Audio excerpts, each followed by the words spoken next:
Bom dia a todos e todas que nos acompanham nesse momento. É um prazer tê-los conosco.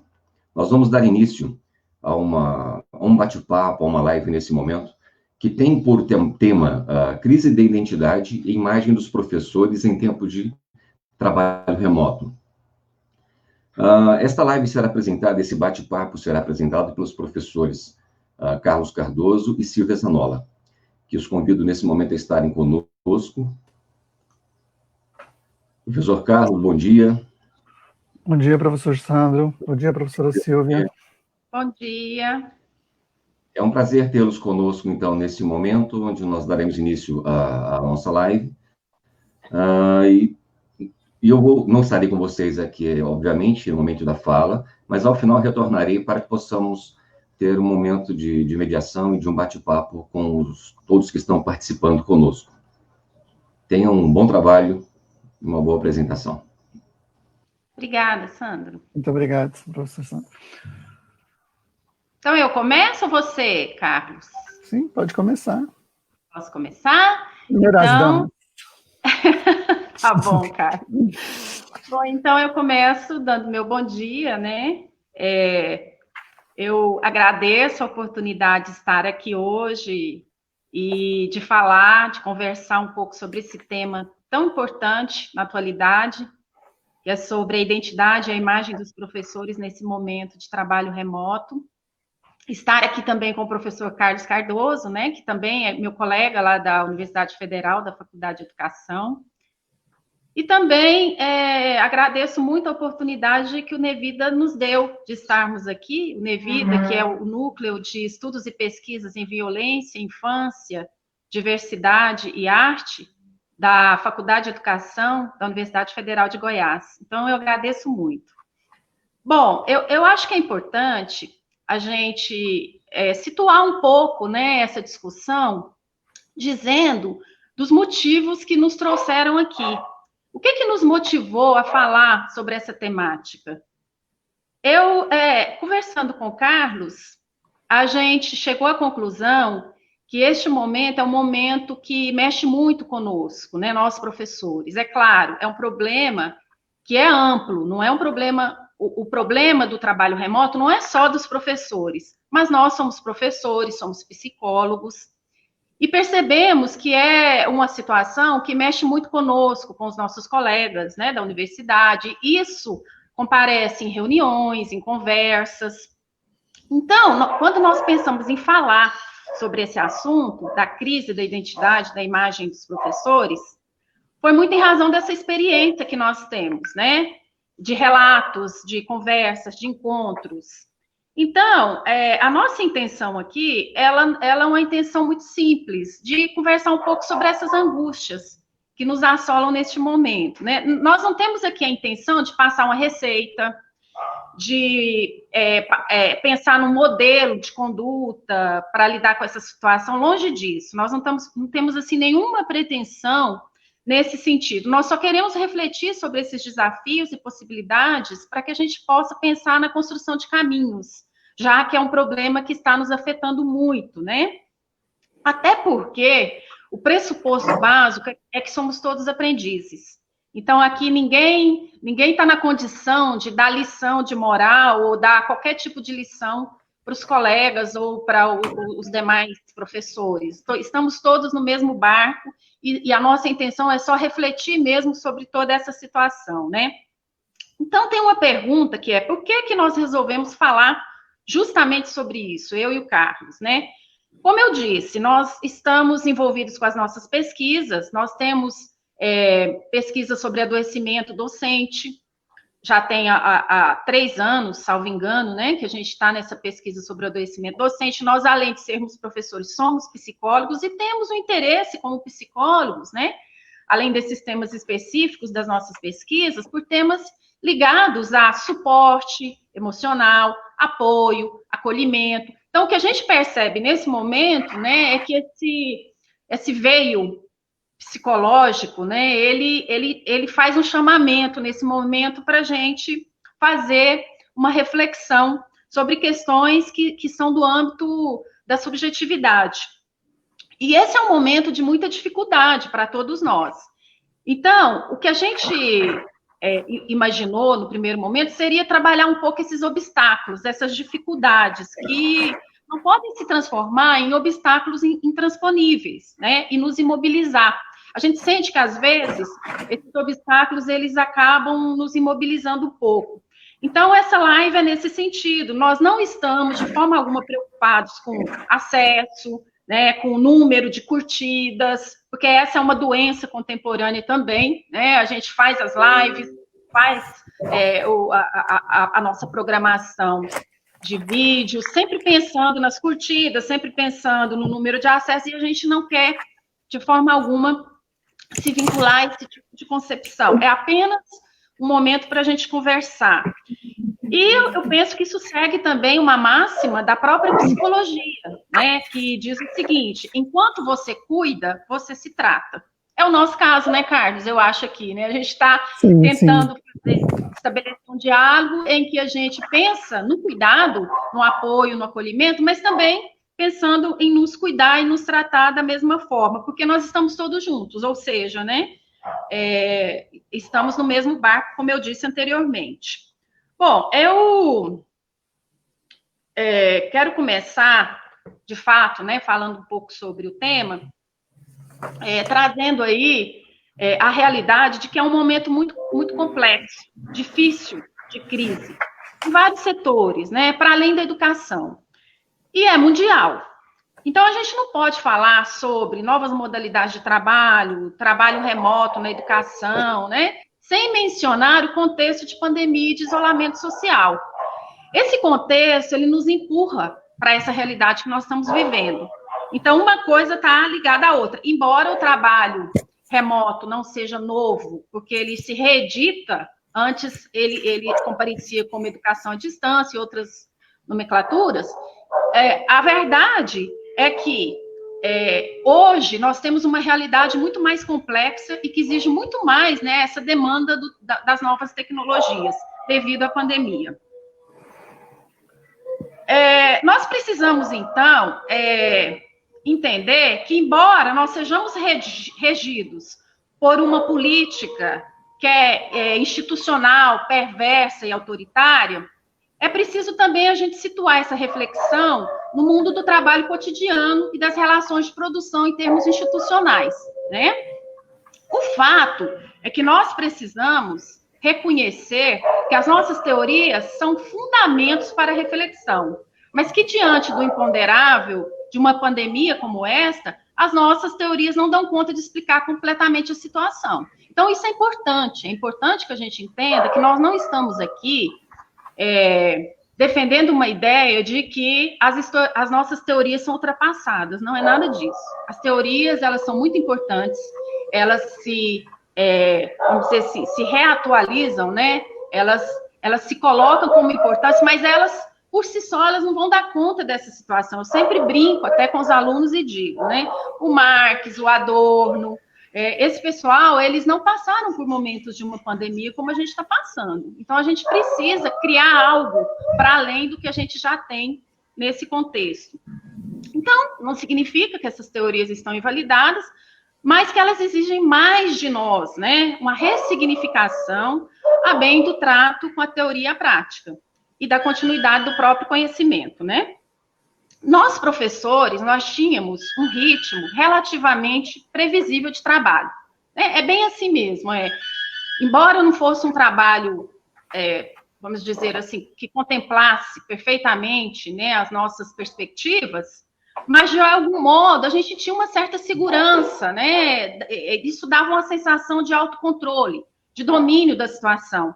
Isso na medida do possível, como eu disse, não era nada perfeito, mas a gente tinha essa sensação de equilíbrio, né, pelo domínio da situação, que se vinculava muito à ideia da busca de uma autonomia e de liberdade na sala de aula. Agora, a gente vê muito uma situação em que, a começar da relação professor e aluno, a visão de um aluno, vamos dizer assim, vamos usar esse termo fragmentado. A gente não tem aquela visão total do aluno, a presencial, não existe o contato. Então, isso já traz em si um problema, né, do ponto de vista subjetivo.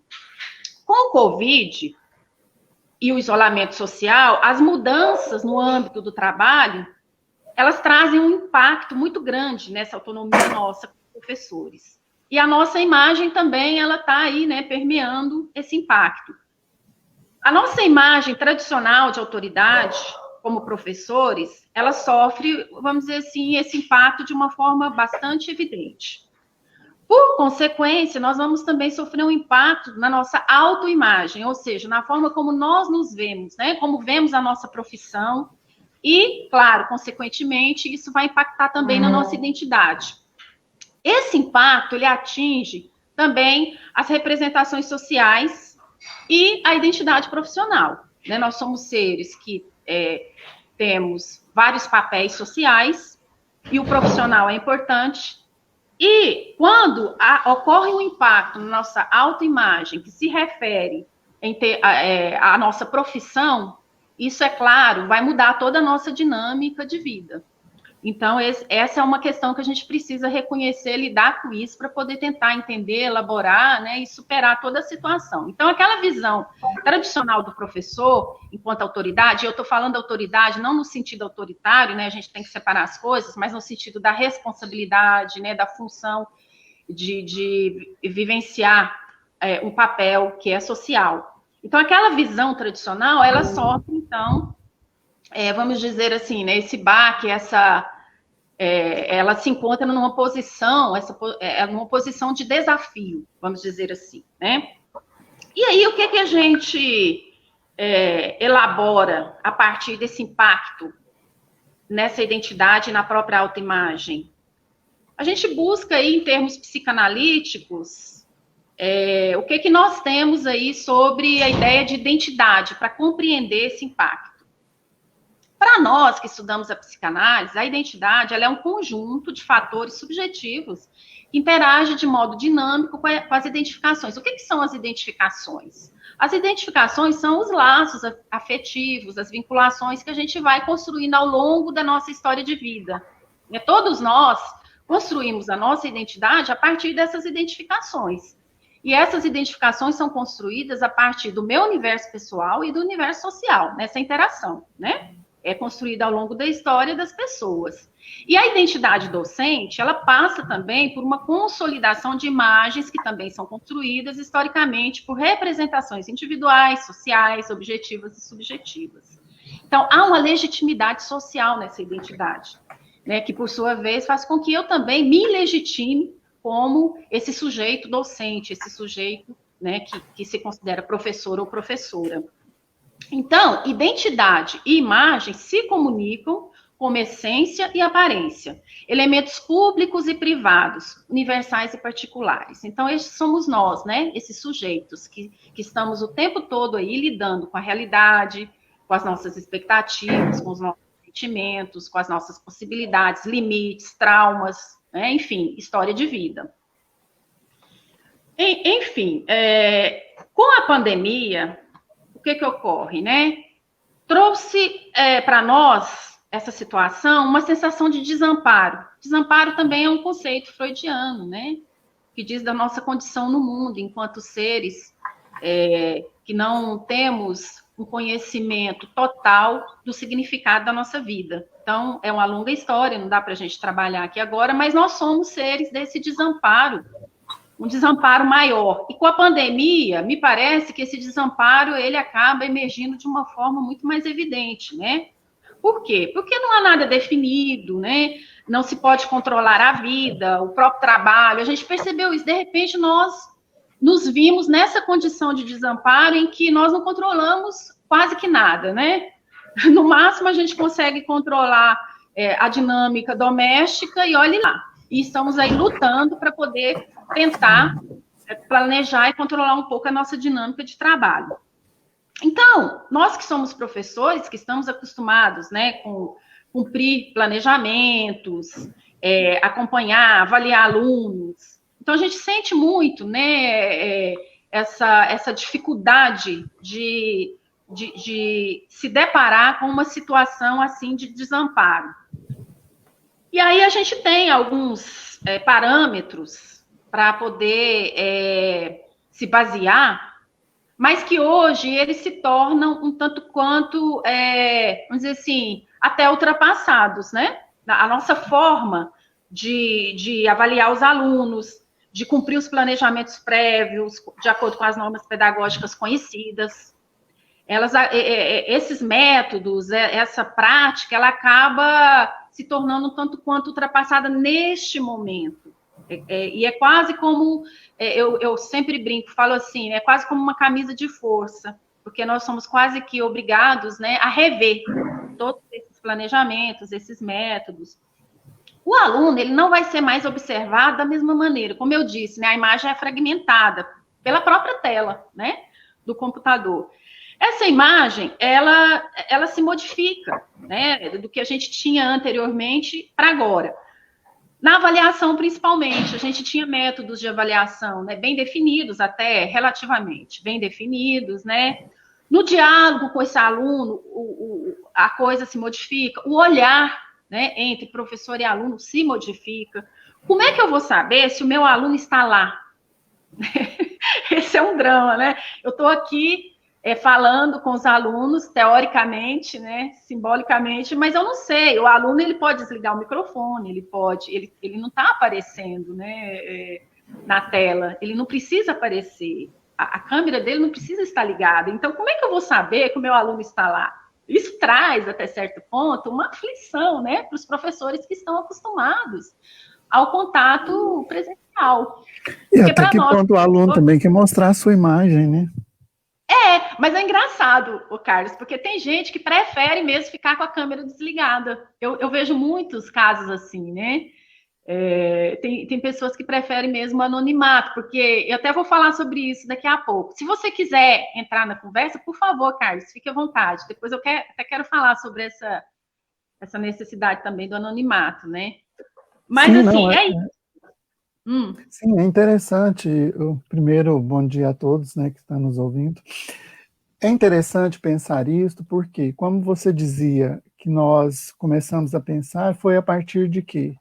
Foi a partir de estudo no grupo e de pessoas falando para a gente que estava se sentindo incomodada, está de frente a uma câmera, que nunca tinha estado, que está presente com o aluno era diferente. Então, essa angústia, ela gerou uma insegurança, né?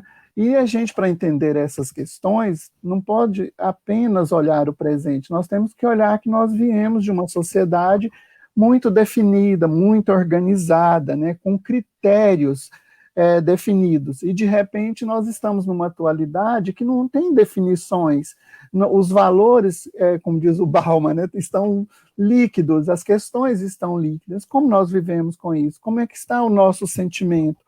Então, nós vamos ver, por exemplo, que essas questões, elas afetam o psiquismo de tal forma, e esse psiquismo não compreendido, não elaborado diante dos problemas, diante da situação, gera um adoecimento, gera uma ansiedade demasiada, gera um processo de depressão, e tudo isso condiz com o quê? Com a violência simbólica, com a violência física que nós enfrentamos.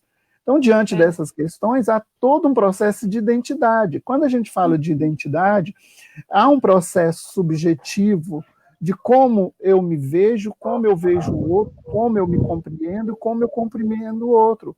Tanto é que hoje há uma necessidade tão grande de falar que as pessoas elas não estão dando conta de escutar o outro. Porque quando a gente fala ouvir, é importante entender que qualquer pessoa que tem ouvidos normais, sem nenhum problema, ouve. Mas o ato psicanalítico da escuta é quando nós internalizamos a fala do outro e damos um respeito a ela. Então, hoje as pessoas dizem, eu sei o que você está falando, eu não entendo, ninguém sabe o que o outro está falando. Eu só sei o que você fala quando você me diz. Porque quando eu olho para você e eu imagino a partir da minha subjetividade o que você pensa, o que você imagina, e se eu estou com um problema e esse problema reflete em você, eu acho que ele é seu, aquilo que é muito meu, é a questão do espelho. E essa modernidade que nós estamos vivendo, essa atualidade, aliás, ela traz isso muito. Então, diante dessas questões, o que nós vamos ver? Aquilo que tinha regras estabelecidas, ela não tem mais. Essa angústia, ela começa onde? Ela começa com a mãe, começa com o bebê, vai para a criança, vai para o adolescente, para o pré-adolescente, para o adulto, e chega no idoso de tal forma que, se não for compreendida, nós não vamos entender qual é a função que nós temos e por que esse desamparo, né? Então, diante dessas questões que você foi abordando, vai dando para a gente perceber como isso vai chegar onde? No professor. Porque nós temos uma imagem do professor muito idealizada, de alguém que não tem problemas, de alguém que está lá, resolve tudo, mas esquecendo que o professor é um sujeito humano que tem todas as qualidades e defeitos inerentes ao ser humano, com muitas dores, e aí entra as questões econômicas, sociais, políticas, a própria questão da descaracterização da profissão, da desvalorização, do não reconhecimento, né? Tanto é que as pessoas falam, quando você é professor, em determinado momento, eles acham, vale a pena? Então, isso gera uma crise de identidade. Só que, quando falamos de identidade, isso não está solto, isso não está desvinculado, está misturado na nossa vida privada com a nossa imagem pública, né? Porque enfrentar a imagem nossa em frente ao outro é difícil. Quantas pessoas nos veem agora? Que julgamento estão fazendo de nós? E vão ver, né? Ainda tem isso ainda. Estão vendo no momento e essa imagem fica disponível, né? E ela fica disponível dentro de um contexto que vai ser analisada e julgada por outros contextos. Exatamente. Se contexto, se visualizasse o contexto, se entendesse. É igual uma fala isolada. Por exemplo, se uma pessoa está passando na porta da sua sala de aula e você está dando exemplo para o aluno, e se eu te desse um tapa e ele não entendeu o que é um exemplo, ele vai imaginar que você está dizendo que vai bater, porque as pessoas pegam o fragmento. Ela esquece desse contexto.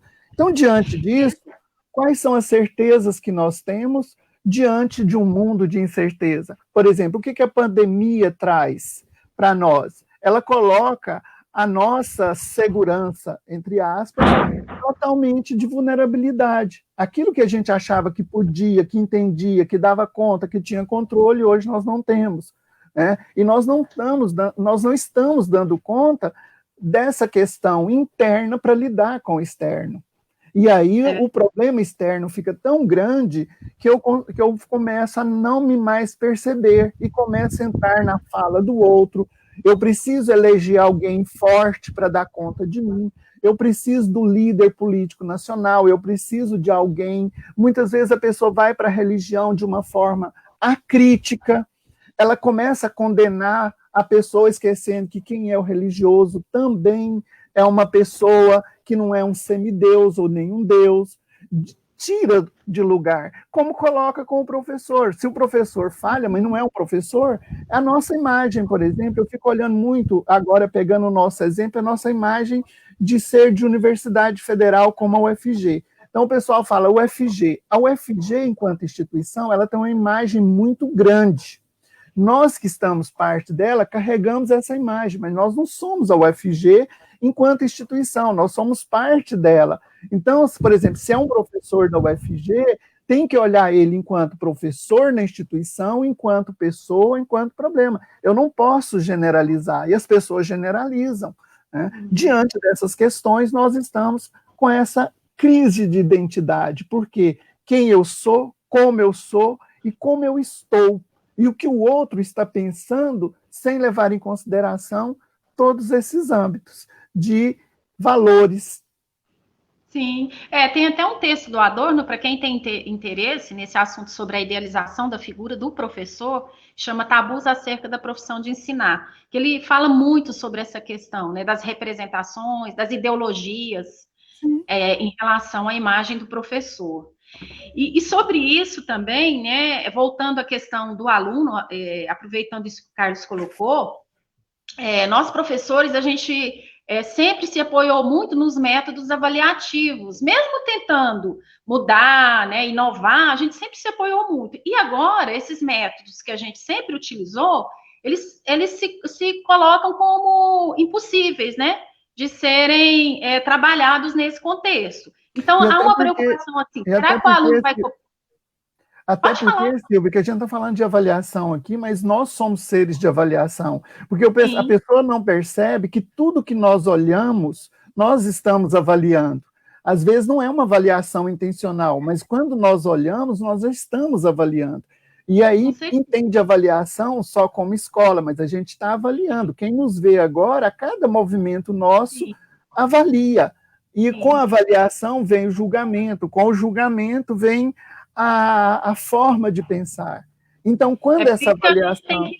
Por isso que a gente tem que lidar bem com as nossas próprias falhas, erros e fracassos, né? Exatamente. Porque senão a gente não adoece mesmo, né? E aí, assim, e esse é o momento para a gente lidar com isso, com as nossas possibilidades de errar, de fracassar, de se perder às vezes, né? Igual a gente estava aqui fazendo a live, né? De repente, o cachorro late, né? A porta bate, aparece alguém. Então, esse é um momento, assim, para a gente lidar com essas dificuldades, né? Sim, e a vida que corre, né? A vida é dinâmica, a vida não é estática, como, por exemplo, às vezes a gente vê na televisão, né, na novela, no jornal, tudo perfeito e tal. Por quê? Porque, na verdade, aquilo ali é montado. Quando é na realidade, surgem os problemas que os professores estão sentindo. São os movimentos, né? E a vida não tem video show, né? Para você fazer repeteco e ver o que falhou. Você acertou, falhou, é vivendo. Então, agora, esse medo dessa falha que não pode ser recuperada e que vai ser julgada e que vai ser analisada, se a pessoa não tiver uma elaboração psíquica saudável para dar conta dessa questão, ela adoece e adoece quem está junto dela. E o legal, né, Carlos, é que a gente está falando aqui de nós, né? De nós. Sim, que somos de nós, não é do outro. Esse outro, a gente fala pra gente. Né? Somos muito inseguros também. Essa insegurança, né, de não saber quem está do outro lado, como é que o aluno está se comportando, né, se ele está acompanhando a aula, como é que vai ser, se ele vai colar, se ele não vai, porque a gente sabe que há possibilidade, sim, né, de colar, de consultar pela própria internet. Isso traz uma sensação, então, de insegurança e uma sensação de que não se tem o empoderamento da própria imagem e da própria atuação. Traz realmente, né, essa crise nesse sentido, porque à medida que a nossa imagem é disponibilizada, como o Carlos bem colocou, mesmo diante da não autorização da gravação, essa imagem ela vai se tornar pública para o mundo. É para o mundo, gente, não é só para a universidade, não é só para o Brasil, é para o mundo, né? Então, o que acontece? Ela se torna passível de circulação, editada ou não. Então, a nossa imagem, ela não tem mais... nós não temos mais o domínio sobre essa imagem. Ela pode ser editada, né? Alguém pode colocar uma frase, uma palavra, ou pode modificar a imagem. Então, nós não somos mais donos. Eu acho que a gente precisa ter essa consciência. Não somos mais donos da nossa própria imagem, né? Isso traz também essa crise de uma forma mais evidente. Então, as aulas são online, são registradas na internet por uma infinidade de possibilidades que não estão ao nosso alcance. Então, primeira coisa, né, a gente precisa reconhecer isso. Nós não vamos mesmo controlar pessoas. A realidade nua e crua é essa, né? Por enquanto, a gente tem aí algumas tentativas de controle, né, inclusive em termos institucionais, né, de fiscalização, de ações de entidades públicas, como a própria Polícia Federal, né? Então, existe toda uma tentativa de organização em torno desse domínio das imagens, dos conteúdos, mas isso não se configura de uma forma efetiva, a gente sabe disso, né? Como se a imagem do professor se cristalizasse, de algum modo, né? Sem autonomia, porque essa imagem, ela deixa de ser privada, o Carlos colocou muito bem. Ao se tornar pública, ela se torna pública de modo irrestrito. E o universo virtual, ele é ilimitado, ele é incontrolável. Quando eu realizei uma pesquisa longa sobre o videogame, sobre a identificação das crianças com videogame, eu vi isso muito de perto, né?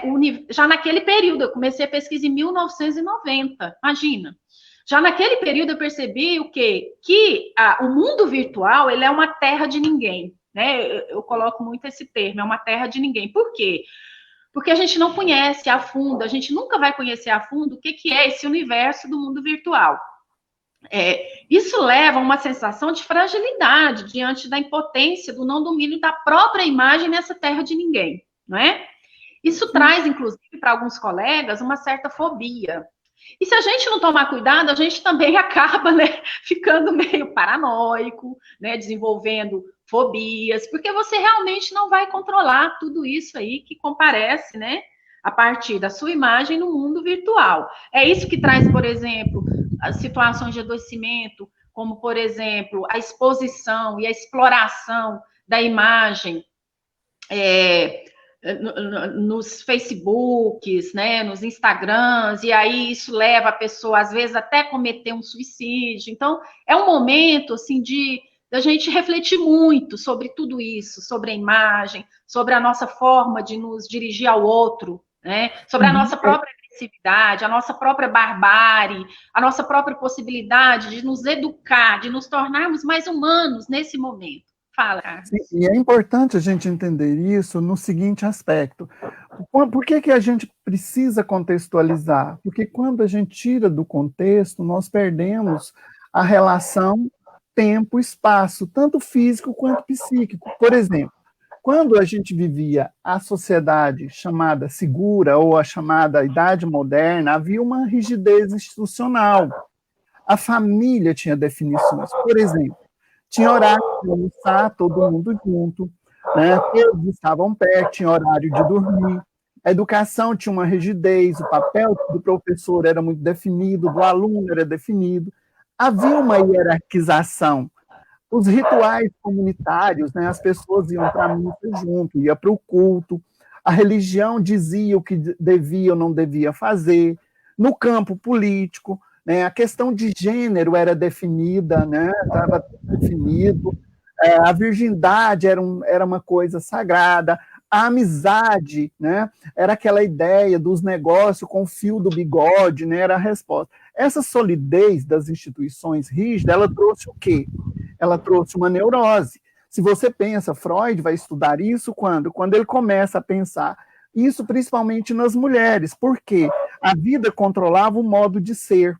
E a mulher, por ser mais repreendida, ela ficava tomada toda a sua pulsão libidinal na mão dessa rigidez, porque ela tinha que ser boa mulher, boa filha, boa mãe, né? Ela tinha que ser uma dama, ela não podia ser a pessoa, aí surgiu a histérica. Freud vai estudar isso, vai compreender, estuda e chega a um ponto. Só que hoje nós chegamos a quê? Nós chegamos a uma não neurose da crise institucional. Tudo pode.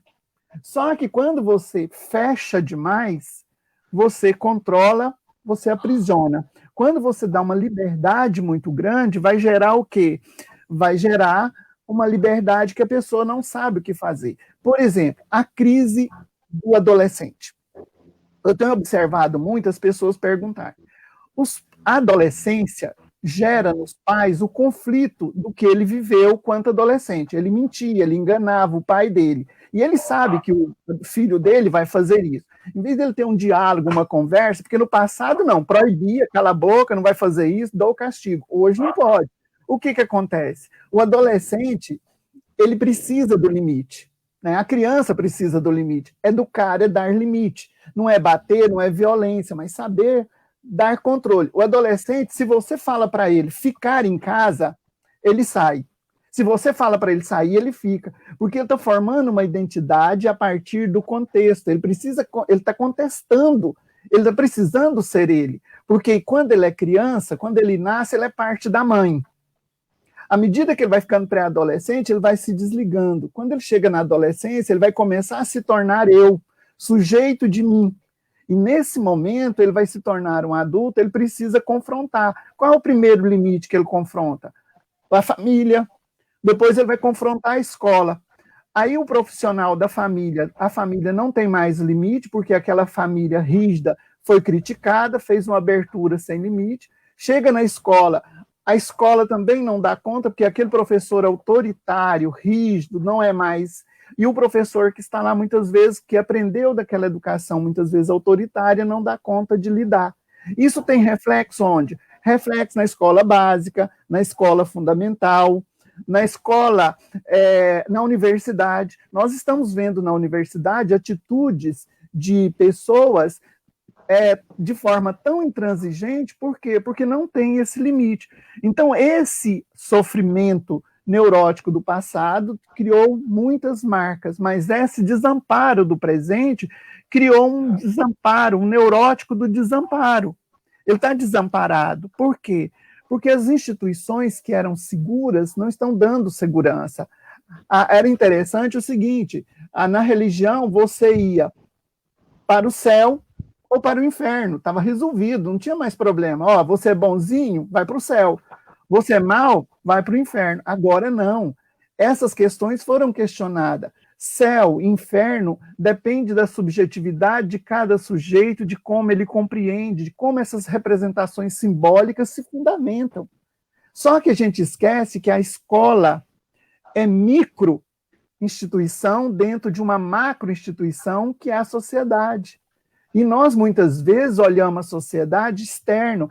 A sociedade somos nós. Eu sou parte da sociedade, mas a gente olha a sociedade como se ela estivesse de lá. E a gente sempre quer mudar o outro. E nós não mudamos ninguém, nós mudamos a nós. E esse é o grande problema.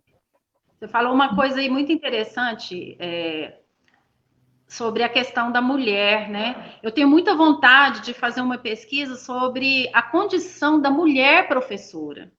Porque o preconceito, ele se evidencia muito, né, na condição de mulher e professora.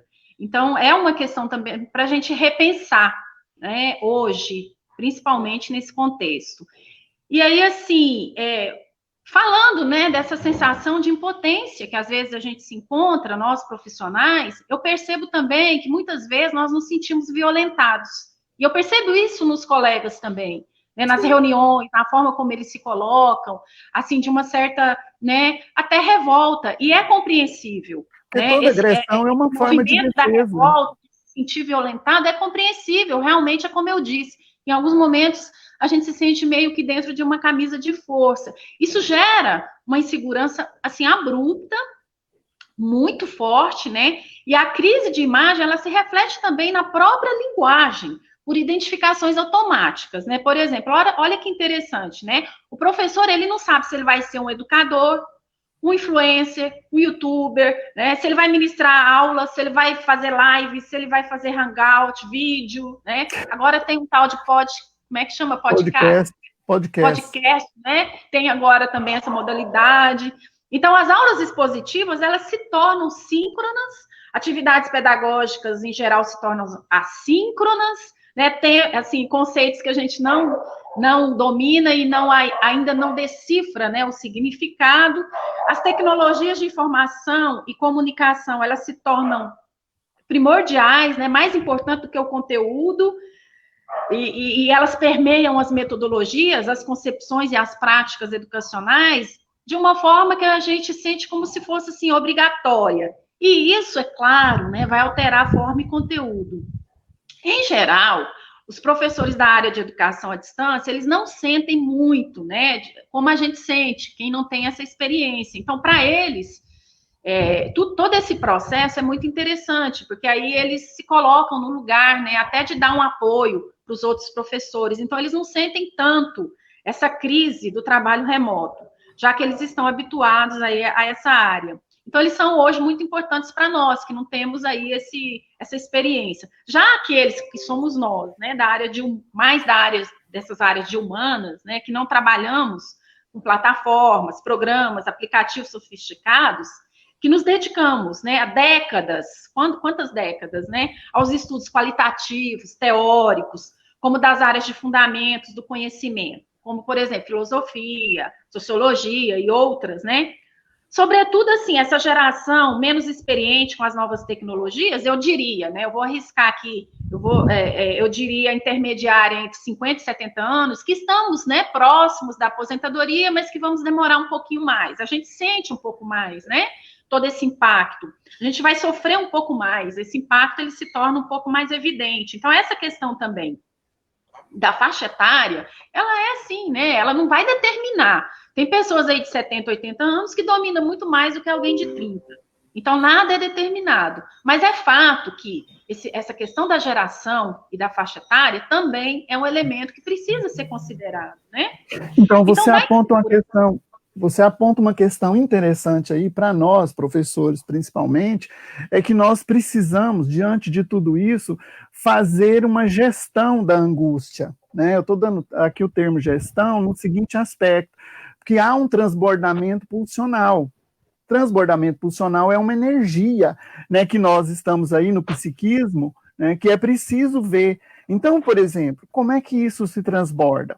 Nós temos que perceber que nós estamos internamente com a gente, mas nós estamos vivendo um fora, para o campo social. Nosso trabalho é com o campo social.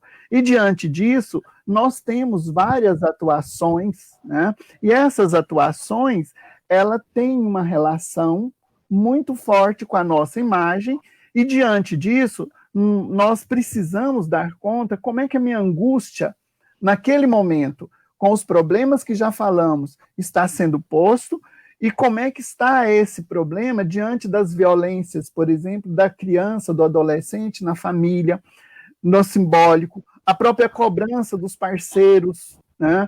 E diante dessa questão, nós temos também o que? As somatizações. Nós temos um corpo físico que é visto, mas nós temos um corpo simbólico no soma que pega somatizações. Então, por exemplo, a gente tem ouvido as pessoas dizer, eu tenho muita dor de cabeça, eu tenho dor no corpo, eu tenho fraqueza, eu tenho isso, eu tenho aquilo. Vai ao médico, faz uma bateria de exames, o médico diz, olha, você não tem nada. Só que a medicina ainda no campo do tradicional, ele não tem nada no corpo físico.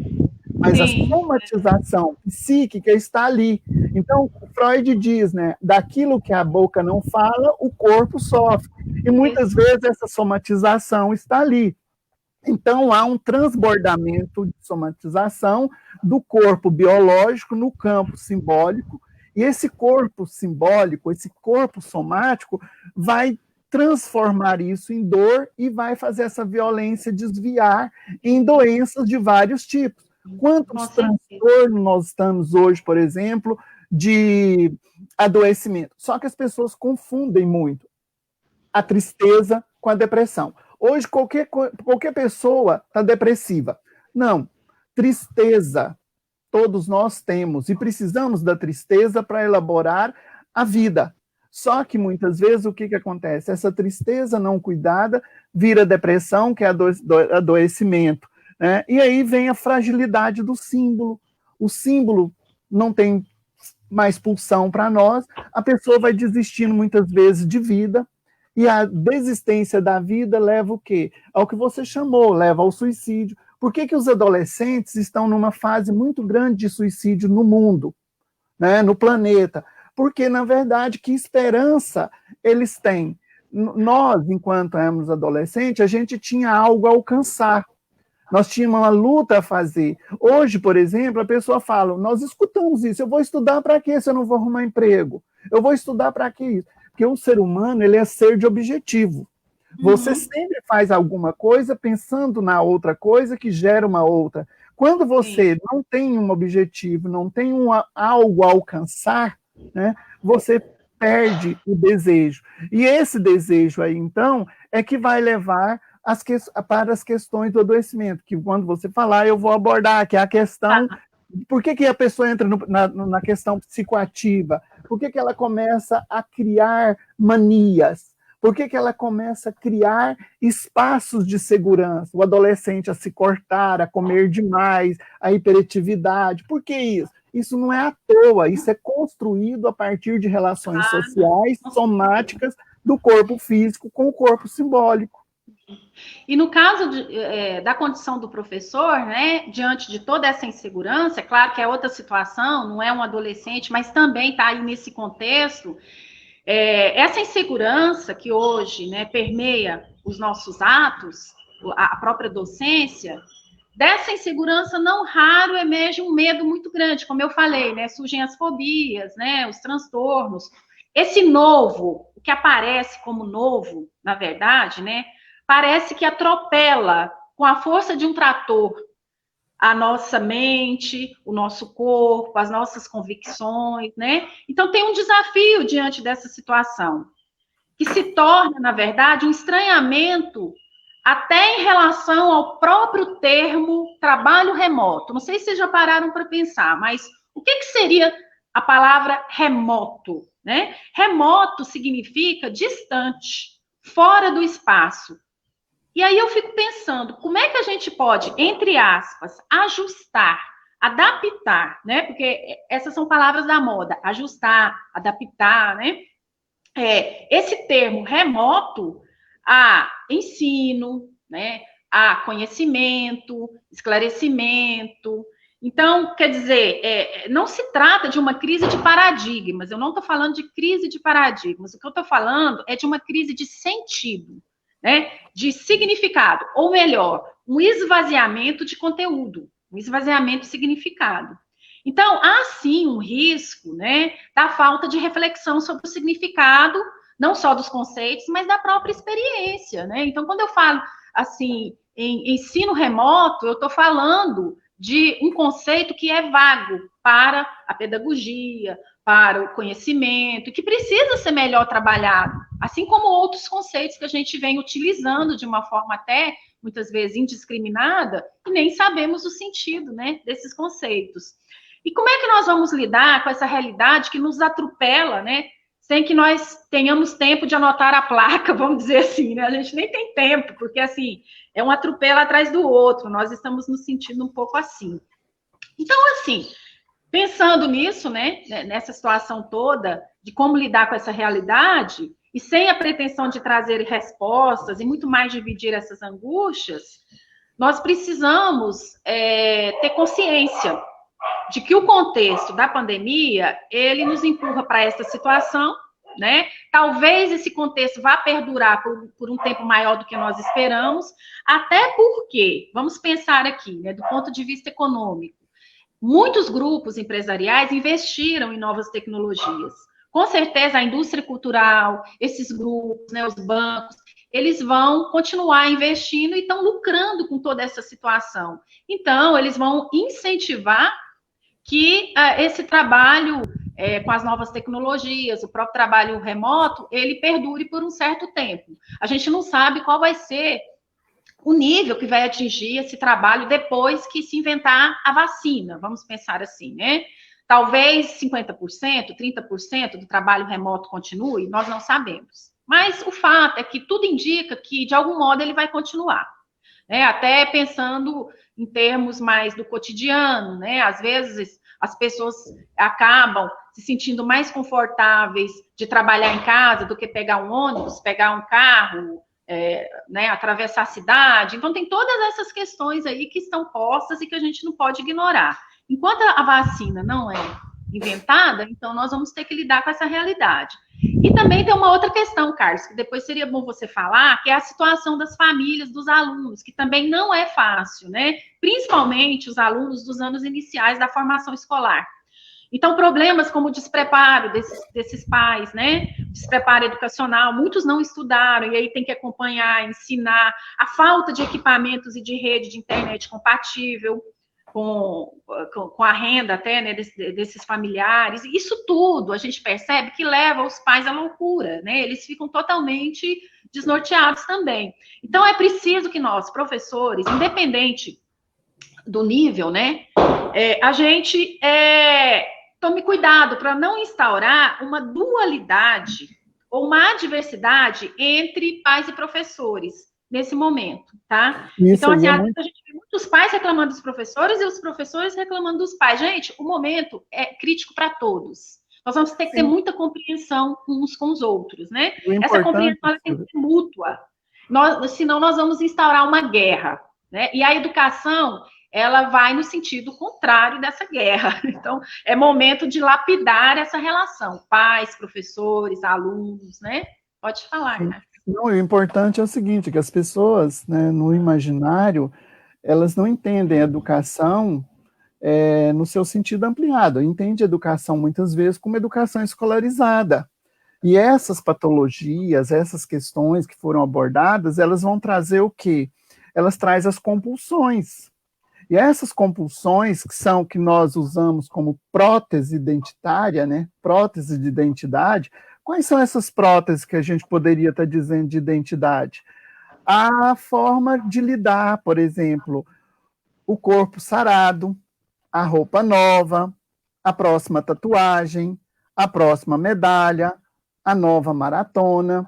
Esquece que a educação, no seu sentido ampliado, ela precisa que uma instituição faça bem a sua parte para passar para outra. Por exemplo, a família tem que cumprir o seu papel para passar para a escola passar para a próxima, que é um conjunto de trabalho que hoje estão todos separados. Então, diante dessas questões, vão surgir o quê? Essa luta individualista da busca do melhor e um transferindo a responsabilidade para o outro, né? É o pai que não sabe lidar com o filho que transfere para o professor. Eu trabalho com o estágio e vejo os pais chegarem na escola assim, fala para a professora, toma conta dele que eu não dou conta, né? Bom, se você que é mãe ou pai não dá conta da sua criança, como o estranho vai dar conta? Né? Só que tem um problema, você não pode corrigir, porque se você for fazer uma correção, você vai assumir o papel do pai, e aí ele acaba achando que não deve ser daquele jeito, e começa a utilizar o que é legal contra. Né? Por exemplo, nós vemos as pessoas usar o Estatuto da Criança e do Adolescente, mas não sabem usar. O Estatuto, ele traz direitos e traz deveres. As pessoas querem os direitos, mas esquecem os deveres. Então, isso vai gerando o quê? Uma fragilidade em cada momento humano que vai gerando todo esse transbordamento do que nós estamos falando e trazendo para o professor. O professor encontra com todos esses adolescentes, esses jovens, né, ou mesmo os adultos na escola, com as suas angústias individualizadas, e nesse individualismo que está sendo feito, coletiviza tudo e começa a violência. E nós vamos ter nas mídias sociais os bullying, o ciberbullying, as agressões, né? E como os pais ficam diante disso? Cobrado pelo adolescente, não sabendo lidar, porque a educação que ele teve foi aquela autoritária, não de autoridade, ele não dá conta de ser a autoridade com o filho, ele passa a ser autoritário. Quando a pessoa tem um nível de conhecimento e procura ajuda, ela consegue um trabalho melhor. Quando não, a gente vê as pessoas nesse sofrimento constante e de briga, de morte, de suicídio, e que cria toda uma sociedade fragilizada sem dar conta de perceber. E cobra da escola uma solução. Só que a escola não vai resolver aquilo que é da família, como ela não vai resolver o problema do outro. E nós deveríamos estar trabalhando no conjunto, não estamos trabalhando. Nós estamos isolados e cada vez mais sozinhos. E sozinhos, né, nós ficamos do quê? À mercê do que nós estamos tratando hoje, da perda da nossa identidade. Muitas vezes pessoal, profissional e não sabendo lidar com o outro. Porque não dá conta de lidar consigo mesmo. É verdade.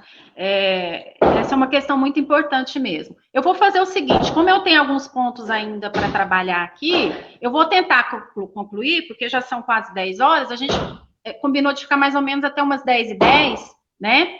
E aí, assim, eu vou tentar concluir, e aí depois a gente, você conclui também, né? Porque você vai fazer terminar a sua fala, só para adiantar um pouquinho aqui, tá? Okay. Então, voltando a essa questão aí da pandemia, ninguém impôs, né, de modo definitivo essa situação. A influência política? Sim, a influência política. Falta apoio do governo, né, que não assume seu papel de modo democrático, de modo humanista, ele não oferece condições justas para todos. A educação, ela não é prioridade mesmo para o governo, a gente percebe isso claramente, né? E aí, o que nos resta como professores, né? A verdade é que nós tínhamos antes da pandemia, que o que nós tínhamos antes da pandemia também não era o ideal, né? Nós sabemos disso. Antes da pandemia, nós também tínhamos problemas. E isso é mais um motivo para a gente tentar, a partir desse contexto caótico, construir outra realidade. Nós não temos muita alternativa, né? Nós não podemos alimentar incertezas, nos imobilizar, nós precisamos nos reinventar. Não é ajustar, adaptar, como eu disse. Se reinventar seria criar condições de modo conjunto com o que nós temos. Que não é muito, nós não temos muito, mas é o que nós temos, né? Então, é uma questão até de sobrevivência, vamos dizer assim. Ressignificar a nossa visão de mundo não é eliminar o que aprendemos até hoje. Nunca foi tão importante trabalhar as diferenças em superação das desigualdades. Nunca foi tão importante o respeito ao pensamento divergente, à diversidade, ao saber multidisciplinar. Então, concluindo, né? Aceitar isso é uma questão de sobrevivência e saúde mental, como bem disse o Carlos, e depois ele vai dar continuidade, né? Nós temos pesquisas que mostram isso, né? Que muitos professores estão doentes porque a qualidade de vida depende das condições de trabalho e da vida social. E o que é mais impressionante nas nossas pesquisas e em outras que nós estamos avaliando é que as doenças mentais se destacam, como bem colocou o Carlos. Portanto, é um momento de repensar as relações de trabalho, realizar mudanças profundas nas formas de gestão, principalmente nas formas tradicionais. A gente percebe nas pesquisas que a chefia, os coordenadores, né, os diretores, eles têm uma influência, né, nessa dinâmica do adoecimento mental, nas escolas, nas universidades, né? Então, as instituições, elas precisam repensar os seus métodos de avaliação, de desempenho, de produção, sem assistencialismo, porque o assistencialismo também empobrece o trabalho, empobrece as relações. Então, o nosso adoecimento, ele é produzido, o Carlos colocou bem, está mais do que claro que a gente produz o adoecimento. E se nós não mudarmos, nós vamos arriscar criar um exército, né, de pessoas profissionais doentes nas escolas e nas universidades, e doentes mentais, porque é uma questão mesmo séria, né? Bom, enfim, né, além disso, com o trabalho remoto, empresas, instituições invadiram nossas casas, o risco da sobrecarga é constante, é preciso repensar, então, essas atividades, de modo a não sobrecarregar os alunos, pais, professores, mas também nos pode abrir mão do mínimo de qualidade, essa é uma preocupação, né, o mínimo de qualidade na educação, e esse é o nosso desafio, e o desafio do pessoal que já trabalha com as novas tecnologias, com a educação à distância, de pensar também nesse outro lado, né, dos colegas que também vão ter que trabalhar com as novas tecnologias, mas que precisam manter um mínimo de qualidade e a identidade das suas próprias concepções teóricas. Então, nós vamos precisar ressignificar alguns conceitos, né, relação professor e aluno, solidariedade, alteridade, produtividade, qualidade de vida, né, e entender que a pandemia, ela tem muito a nos ensinar, não apenas pela educação, mas envolve aí questões como sociabilidade, meio ambiente, consumo, política, alimentação, valores em geral, tá?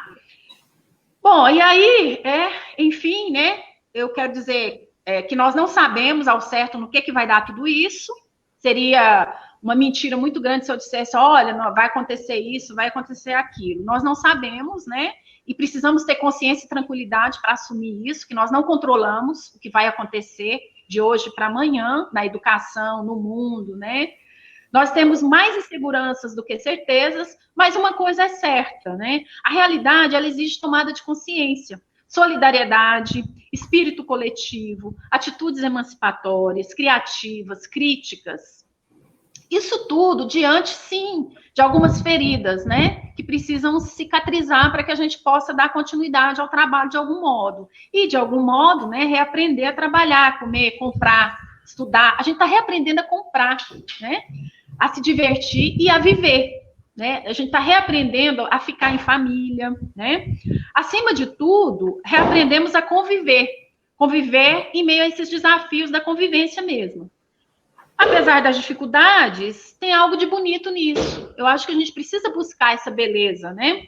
Que é a oportunidade de, como aprendizes, mudar essa realidade. Eu penso que a esperança está aí, né? Eu passo a palavra para o meu colega Carlos, porque eu encerro por aqui. Era mais uma reflexão mesmo. Agradeço, Nevida, mais uma vez, e agradeço a oportunidade de estar aqui conversando com o Carlos e com vocês. Obrigada. Ok. Interessante, Silvia, que é um assunto longo e tem tantas abordagens, né? Nós fizemos uma pesquisa na Universidade Federal, junto com o professor Ricardo, a Tairene e a Ellen Cíntia, e essa pesquisa nós fizemos um texto que está publicado agora, que é o sentido da relação entre trabalho e saúde na perspectiva dos professores da rede estadual de educação em Goiás. E essa pesquisa mostrou, ela trouxe dados muito importantes, né, de que a gente olhou como é que está o trabalho, e parece que o trabalho pedagógico da educação está voltado para a mão feminina, 70,6% está com as mulheres. No Brasil, pelo DIEESE, né, 83,1% dos professores são do sexo feminino. E aí, o que isso tem a ver? Nós percebemos, né, que a mulher, diante da sua história toda, da jornada tripla e de tudo isso, é mais sobrecarregada por essas questões. Nós fomos ver, por exemplo, nessa pesquisa em Goiás, que 56,7% dos professores estão na faixa etária de 31 a 50 anos, né? A faixa etária mais jovem está com 24,9%. Então, essas questões que nós estamos tratando hoje da tecnologia, a maior parte dos professores, eles não dão conta. Por quê? Porque nós viemos da geração da não internet. Essa juventude agora, que eu brinco, né, que já nasce conectado, já está nascendo com Wi-Fi praticamente, eles dominam tudo. Então, os professores têm que estar preparados para o aluno ajudá-lo. E não ele entender o aluno, porque o aluno vai desafiá-lo, ele como não saber. E o professor saber dar um lugar para ele de ajuda, de cooperação. Porque se o aluno entende que o professor está precisando, ele vai ser seu aliado. Se o professor não admitir que ele não dá conta de dominar a tecnologia, que não é nenhuma vergonha, mas que ele está disposto a aprender, forma uma parceria e dá conta. Isso em qualquer lugar. Por exemplo, às vezes na universidade, eu brinco muito com os alunos, é o seguinte, eu falo que eu sou um analfabeto digital. Por quê? Porque eu uso o programa que eu aprendi a usar. Mas tem muita coisa, às vezes um Ctrl F, um Ctrl aquilo, eu não sei utilizar. E aí eu peço, tem alguém aí que domina? Ele vem e faz, ele fica feliz, ele fica satisfeito, ele passa a ser meu parceiro. Então, nós precisamos perceber que essas questões, o professor não é entrar naquela questão de uma amizade mal elaborada, mas é um respeito profissional, mostrando para o aluno o seguinte, que estudar é trabalho não remunerado. Devido ao sistema capitalista, as pessoas entendem trabalho só aquilo que rende dinheiro, que rende lucro. Não, estudar é trabalho não remunerado, que exige muito. Ninguém aprende se não dedicar, se não sentar, prestar atenção. Nós não temos como transferir dados com pendrive para o outro. E as pessoas estão achando que cria essa mídia maravilhosa, linda, como eu fico vendo às vezes, a pessoa pega um violão, canta. Isso como uma atividade ou outra é interessante. Mas se você ficar fazendo isso todos os dias, não vai funcionar. Como é que eu aprendo? Eu aprendo exercitando. Eu falo com os alunos, olha, você quer melhorar o corpo, quer ficar esbelto, bonito? Malha. Você quer desenvolver capacidade cognitiva? Malha o cérebro. Como é que eu malho o cérebro? Lendo, discutindo, pesquisando. E nós estamos uma geração que não quer isso. Por quê? Porque a internet ela é muito rápida. E essa rapidez da internet ela é informativa. Isso é informação. Estudo é diferente, né? Quando eu falo, eu estou estudando, é diferente de eu estar informando. Uma leitura informativa é uma leitura sem compromisso. A leitura do estudo é uma leitura comprometida. Ela exige tempo, dedicação. Então, ninguém produz dessa forma se não desdobrar. Às vezes, a pessoa fala, nossa, mas você consegue dominar tal assunto. Mas é aquela história, quantos anos você não está debruçado em cima dos livros para produzir os seus textos? Quantos outros não estão fazendo?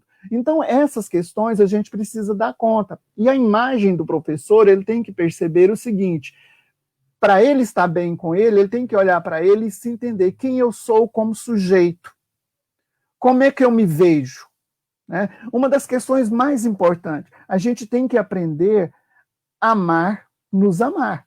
O amor que eu tenho é que eu passo para o outro. Como é que eu me amo? Às vezes eu brinco com as pessoas assim, vendo a pessoa falar, bate na cabeça, fala, como eu sou burro. Aí eu falo, se você te chama de burro, como é que você vai tirar do outro o direito de te chamar de burro, de incompetente? Você se desfaz de você. Você olha para você e fala, eu sou isso, eu sou aquilo, você te desqualifica. Aí eu sempre falo, olha, qual é a sua beleza? Quais as suas qualidades? Quais os seus defeitos? O que eu preciso mudar em mim? Aí a gente fala, mas isso é papo de boteca e tal. Não, gente, isso é no psiquismo. O que o consultório de psicologia, de psicanálise está cheio? De pessoas com sofrimento porque não pode falar para o outro, porque é do privado, mas esse privado está cada dia mais entrando na sua vida. Eu fico observando, tem pessoas que chegam ao restaurante, servem a comida, em vez dele deliciar com o sabor, ele fotografa e põe na internet. E as pessoas que ficam o tempo todo se mostrando felizes o tempo todo na internet, na maioria das vezes ela está com uma solidão psíquica muito grande, porque quando você está bem, você não dá tempo. Eu comparo muito com a vida, porque eu acho que isso tem que ver. É igual na cerimônia de casamento. Os noivos, por exemplo, é o que menos participa da cerimônia, porque é tiração de foto, é um puxando para o lado, para o outro, eles não participam da festa. Por quê? Porque eles estão guiados. O Facebook, as redes sociais estão fazendo isso. Eu estou preocupado não porque eu estou bonito, porque eu estou bem, porque eu estou feliz, é porque eu tenho que mostrar a minha imagem. Então, eu faço X para fotografia, mas às vezes eu estou adoecido por dentro, eu estou doente. E isso o professor vai chegar na sala, ele vai mostrar. Só que o professor vai para a sala com os problemas da vida. Ele vai com os problemas sociais, os problemas dele e tudo. Então ele tem que saber lidar com isso, porque ele não pode levar isso para lá, mas ele não separa dele. Não tem como você entrar à porta e falar, problema, fica aí, agora eu vou ser professor e voltar. Então, que imagem ele tem que ter? Ele tem que ter uma imagem dele como pessoa, como sujeito, como valor, uma identidade profissional. Ele tem que entender do profissionalismo, da profissionalidade e da profissionalização. Por exemplo, a profissionalidade é subjetivo de como ele compreende todo o processo da profissão. O profissionalismo é ela em relação ao meio econômico, como ele presta. E a profissão é como ele se identifica, a profissão é o ato de fazer. E nós somos professores com nossas peculiaridades, por quê? Porque nós somos professor com as nossas qualidades e os nossos defeitos. Por isso somos diferentes. O aluno fala, mas o professor fulano é desse jeito. Fala, realmente, ele é daquele jeito porque ele é ele. Eu sou desse jeito porque eu sou eu. Então, quando eu começo a olhar a individualidade de cada um, não o individualismo, eu começo a perceber que cada indivíduo é separado, e por isso ele precisa ser respeitado na sua diversidade, nos seus valores. E quando você dizia agora há pouco, né, o diretor, o coordenador, o outro que adoece, porque ele tem uma estrutura acima dele que está o adoecendo também. Então fica um efeito dominó, um vai passando para o outro, que vai passando para o outro e vai passando, e essa corrente não corta. Quando a gente faz uma reflexão como esta, a gente está chamando o quê? Não é que nós sabemos, não. É porque nós paramos para discutir isso que está nos incomodando. Né? É onde um colega que não ouve, é um colega que agride por quê? Porque ele precisa de uma defesa. E muitas vezes, você sabe que na falta de argumento, a pessoa grita. Uma pessoa que fica gritando com o outro, ele falta argumento, porque o argumento por si fala. E da mesma forma a defesa. Então, quer dizer, é diálogo para a gente perceber toda uma sociedade que está sendo levada, onde cada um tem que repensar qual é o meu papel. Primeiro como sujeito, como cidadão, como pessoa, o meu papel de professor. Porque, na verdade, nós temos papéis sociais. E diante de cada pessoa, meu papel muda. Eu não sou uma mesma pessoa o tempo todo. Por quê? Porque eu tenho um papel diante de cada lugar. Diante da escola, meu papel social é um, diante dos meus filhos é outro, diante da esposa, do esposo, do companheiro é outra, diante do mercado é outra, e nós estamos sendo feito massa, como se fosse compactado tudo numa única coisa. E no momento que eu tenho a minha imagem, a minha individualidade, né, e não o individualismo reconhecido, eu reconheço o outro, porque eu aprendo com o outro, eu não aprendo sozinho, porque se eu fico com o conhecimento só para mim, ele morre em si mesmo. Mas quando eu divido, como eu estou dividindo com você e dividindo com o outro, olha o tanto de sinapses que estão sendo feitas a partir de uma ideia. Uma ideia sua, uma ideia minha, abriu um campo de pensamento no outro que não foi nosso, nós fomos uma pulsão geradora disso. Por isso que ensinar e aprender, Paulo Freire dizia, ninguém ensina ninguém, nós aprendemos em comunhão. E comungar é tornar parte do outro. E é isso que a gente está fazendo. E a identidade é o quê? É o reconhecimento de mim, do outro, perceber a diferença. O dia que eu der conta disso, eu passo a entender as diferenças. Eu passo a entender a diversidade. Eu passo a perceber. Eu não sinto a dor do outro, eu posso imaginar. Mas no momento que eu não tenho noção da minha dor, a do outro não tem valor algum. Diante dessas questões e muitas outras que a gente teria para dizer, é que a gente chamou isso de quê? O que está incomodando os professores? Antes de incomodar o professor, o que está incomodando o sujeito humano do professor? É igual a nós, estarmos aqui à frente também, nós estamos expondo a nossa imagem, nós estamos expostos a julgamento, a crítica e tudo, mas estamos tentando chamar aos outros a discutir conosco, porque senão nós estaríamos fazendo o quê? Criticando o outro, porque criticar é muito fácil, falar mal é muito fácil, o difícil é estar no lugar do outro, por isso que eu gosto muito do poeta quando diz, né, cada um sabe a dor e a delícia de ser o que é, só você sabe quem você é, e o outro só vai saber de você quando você se permitir falar, porque do contrário o outro só vai achar o que ele sente transferido para você. Obrigado.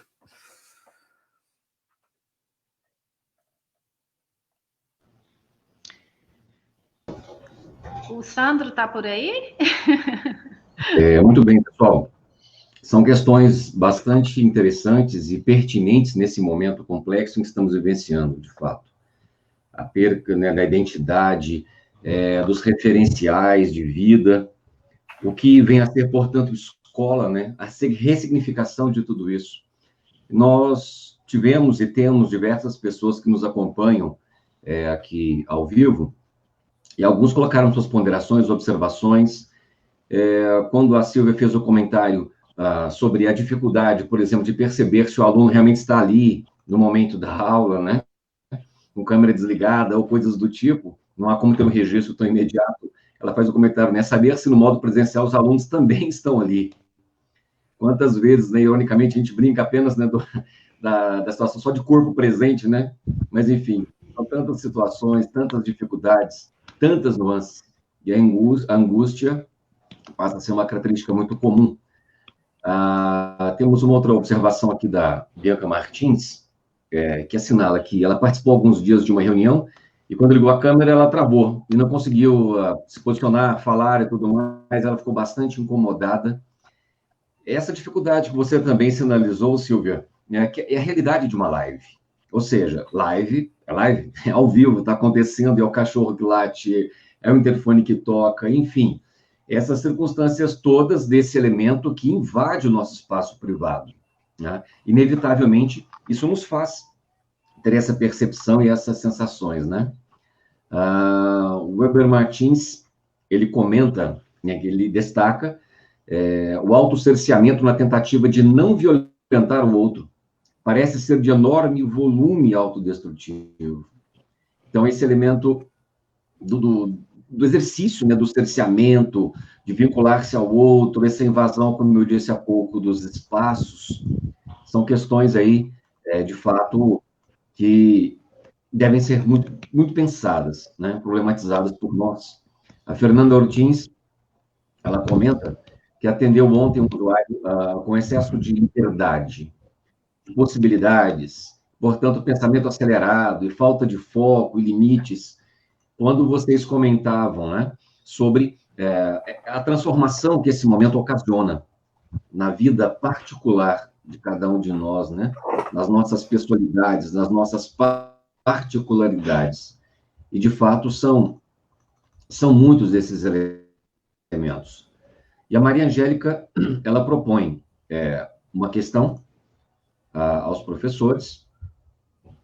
Gostaria que os professores, ao final, comentassem, para além do adoecimento, as possibilidades de sublimação que as pessoas podem desenvolver para lidar com essas insatisfações. Então, se prefere que façamos por questão, acho que fica melhor, né? Então, com vocês.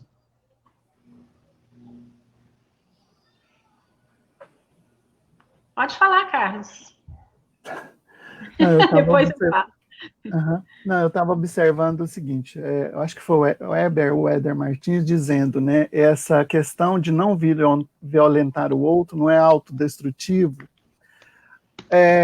Primeira coisa, para não violentar o outro, nós temos que lidar de não violentar a nós mesmos. Porque a questão é o seguinte, há uma questão do limite psíquico, né, o cerceamento de não violentar o outro. Você não pode violentar o outro porque você está se cerceando. Você não violenta o outro porque você compreende o limite do outro e o seu limite. Por exemplo, é muito interessante um adulto corrigir uma criança exigindo que a criança comporte como ele. Ele esquece que a criança não tem aquela idade, não tem aquele pensamento. Então, por exemplo, quando eu não quero violentar o outro, eu tenho que conhecer as minhas possibilidades. Porque no momento que eu conheço, eu deixo de violentar o outro. E se eu violento conhecendo, aí eu já estou fazendo propositalmente. Então, quando eu estou me sentindo cerceado, eu tenho que parar e refletir sobre isso, né? O Bertolt Brecht tem uma frase muito bonita quando ele diz, né? Todo mundo critica o rio quando ele excede as margens, mas ninguém observa o espaço que era dele foi tomado. Quando eu sou cerceado, é porque foi me tomado o meu espaço de sujeito, de pessoa. E aí eu tenho que trabalhar essa relação e compreender se ela é na família, como é que ela está sendo invadindo. Há pais que invadem o espaço dos filhos, filhos que invadem o espaço dos pais, no trabalho, o patrão que faz isso, na vida, nas relações afetivas. Por exemplo, as pessoas, em nome do amor, cerceiam o outro, exigindo que o outro atenda a ele do seu desejo. E aí busca no outro ser complemento. Ninguém complementa ninguém. O outro me acompanha para eu crescer, desenvolver e ser melhor. Então, se eu estou me cerceando para não agredir o outro, eu estou me contendo, é porque dentro de mim essa pulsão não está liberada. Essa pulsão não está direcionada. Então, eu preciso entender e buscar canalizar essa questão no sentido de elaboração. Quando a Maria Angélica fala, é interessante, quando o Silvia conversamos, a gente falou, a gente vai falar disso, provavelmente alguém vai questionar, tudo bem, mas não tem como criar uma possibilidade de sublimação ou de melhora? Sim, a partir da reflexão, do conhecimento, começar a fazer uma leitura desse espaço e trabalhar. Por exemplo, no processo analítico, o que a gente faz?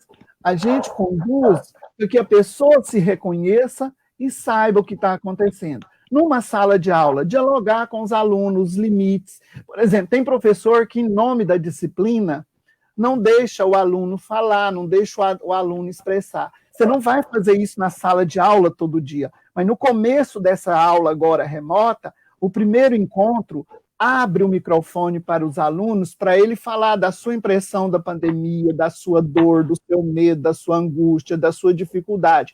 Por quê? No momento que ele expressa essa força negativa, ela perde espaço e ele começa a elaborar na fala do outro. Então, dialoga com o aluno, dá tempo para ele. Quando ele vier com o sofrimento, dê a escuta, né? As pessoas não querem mais escutar. Não, deixa isso para depois e tal. Não, quando alguém pede para falar. Eu, por exemplo, Eu não gosto quando eu começo a falar, alguém me interrompa, mas eu estou pronto para interromper o outro. Eu tenho que pensar isso. Então, começar a perceber, cada aula é um momento, aquele conteúdo que o aluno não aprendeu ali, mas se ele entendeu você e interessou, ele vai buscar, ele vai aprender. E aí, muitas vezes, nós estamos tão preocupados com o cronômetro, com o cronograma, em cumprir, que não faz. Eu, por exemplo, eu sou aluno até hoje. Eu fico assustado quando o professor exige a leitura do aluno. Eu não exijo leitura do aluno. Eu chego para o aluno e digo, olha, essa é a disciplina, esse é o conteúdo. Se você quiser tiver um bom aproveitamento, você tem que fazer esse caminho. Agora eu te falo, eu leio o texto para vir para a aula para discutir. Se você leu, nós vamos dialogar. Se você não leu, você vai ter um monólogo. Você vai ouvir o que eu falo do jeito que eu falo. Você não pode contestar, porque você não leu o texto. Agora, leia. Se você não leu para a aula, leia depois. Então é o seguinte, você lê se você quiser, porque você fez um compromisso com você, não foi comigo. Lembre-se, eu passo por você e vou embora, mas você tem que suportar a vida toda. E como você quer estar com você? Aí eles falam, professor, você fala umas coisas tão pesadas. Eu falo, pesado? Não, é porque faz a gente sentir responsabilidade. Eu falei, mas é esse o problema? É você que estuda para você. É você que busca. Com as minhas filhas, eu falava assim para elas, eu dou todas as condições para você, mas você estuda para você. Eu não gosto daquela história, se você passar de ano, você vai ganhar um presente. Não, não precisa presente. Passar de ano, estudar é obrigação dele. Presente é outra coisa. Mas a gente troca os valores. Então, começa a perceber. Eu senti que a classe está mal, não está bem, dialogamos, ouvimos, estabelecemos espaço. Qual a metodologia? Eu vou criar espaço. Eu, por exemplo, não estou bem, como é que eu vou lidar com os alunos? Eu tenho que começar a fazer isso. Não tem uma receita dizer, vai lá, aplica isso que funciona. Ouve quem está do seu lado, que ele te dá a resposta para o trabalho. Muitas vezes você questiona com ele, o aluno fala, professor, esse trabalho está muito difícil, não sei o quê. Você não cede para ele. Ele vai ficar contra você. Faça um jogo com que ele perceba a importância do trabalho e tal. O aluno fala, professor, quantas páginas? Não sei. Faça de conta que você vai me dar um presente e você vai preparar esse presente para mim. Eu leio o que você coloca aí. Se você fizer 10 páginas, é 10 páginas. Se você fizer uma, é uma. O critério é esse. Então, eu vou dialogando, vou abrindo, fazendo esse espaço para ele, ele vai dando conta. Né? Por exemplo, se o aluno escreve um parágrafo, eu vou exigir 2. Se o aluno escreve 2, eu exijo 3. Se ele escreve 3, eu exijo meia página e eu vou aumentando. Cada um no seu limite. E dentro da dor dele, dentro do espaço dele, do limite dele, a gente vai criando. Mas eu sempre falo, conversa, dialoga, pergunta, deixa a pessoa dizer qual o objetivo. Eu sempre começo, para encerrar, eu sempre começo uma aula, um curso, perguntando qual o seu objetivo, qual a sua expectativa. Diante do que você veio fazer aqui, o que você espera. Aí eu anoto isso o semestre todo. Na última aula eu falo o objetivo, a expectativa, e você, o que tirou? E deixa ele falar, deixa ele fazer a exposição, porque às vezes ele está com raiva e ele quer usar como transferência. Aí o professor, nessa hora, ele não é terapeuta, mas ele tem que estar no papel de terapeuta, um sujeito de suposto lugar, porque ele tem que aguentar, porque o aluno joga para o professor, se o professor não estiver equilibrado, ele devolve. Aí começa o conflito. Nem o professor ensina e nem o aluno aprende. A aprendizagem é um processo interacional que precisa de confiança, precisa de respeito, precisa de admiração. Quando a gente admira o professor e valoriza, gente, o aprendizado é outro.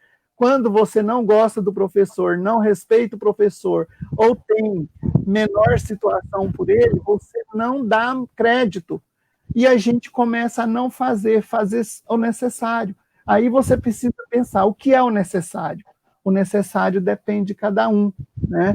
Para o Balu do desenho molde, passar a floresta e ter banana. E para você? E para o aluno? Né? Silvia? Pois é, o interessante, né, nessas lives é essa possibilidade da gente trocar experiências, mesmo às vezes, né, com experiências diferentes, pensamentos diferentes, a gente poder trocar. Eu quero aproveitar, antes de responder as duas questões que me parecem, assim, que para mim foram mais evidentes, eu quero aproveitar para agradecer muito o professor Sandro, né, Carlos? Nós esquecemos de fazer essa menção a ele. Professor Sandro, né, que está coordenando a linha de teoria crítica no Nevida, junto com a professora Márcia. E o professor Sandro, ele tem ajudado muito a gente aí nessa parte das novas tecnologias, que além de filósofo, né, ele é filósofo e entende, e busca, estuda, e está nos auxiliando aqui nesse momento, além, né, de também estar contribuindo muito com o pensamento filosófico aqui conosco. Ele também traz essa contribuição aí técnica. Muito obrigada, Sandro, tá? Por todo esse seu empenho aí ao longo desse tempo que você está conosco. Bom, eu achei muito interessante. Oi? Eu achei muito interessante. Essa é a função nossa. Essa questão que apareceu aí, eu gosto de ser provocada, né? Sempre gostei muito das questões. Mas o bom é exatamente, a aula é bom exatamente por isso, né? Essa provocação. Gostei muito dessa ideia, assim, que é quase que uma pergunta assim, será que o modo presencial leva à presença? Será que ele traz a presença, o modo presencial? Achei muito interessante, porque realmente isso não garante, né? Estar presente não garante a presença, vamos dizer assim, né? Mas a gente precisa refletir, tendo em conta alguns elementos teóricos, né, que resvalam na teoria do conhecimento, e a gente sabe, para não recair em extremismos, né, presencial versus virtual, para a gente não recair em extremismos, a gente precisa reconhecer o dualismo histórico, filosófico da teoria do conhecimento. E isso é dialético, né? Então, para a gente refletir sobre essa questão presencial versus presença, essa dualidade, ela comparece, como eu disse, né, na própria teoria do conhecimento, como um elemento que é condição para o nosso próprio conhecimento, né? Então, a gente tem aí as dualidades, né? Aparência, essência, objetividade, subjetividade, conteúdo, forma, imagem, sentimento, teoria e prática, né?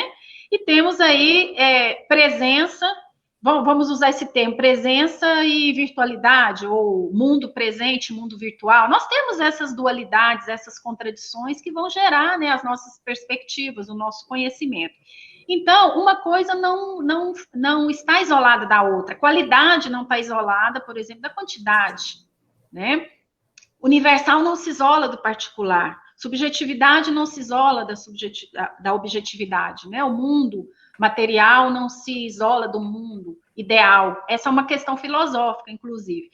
Então, é claro que a pessoa ela pode estar presente, o aluno pode estar presente visualmente, mas ele pode não estar ali.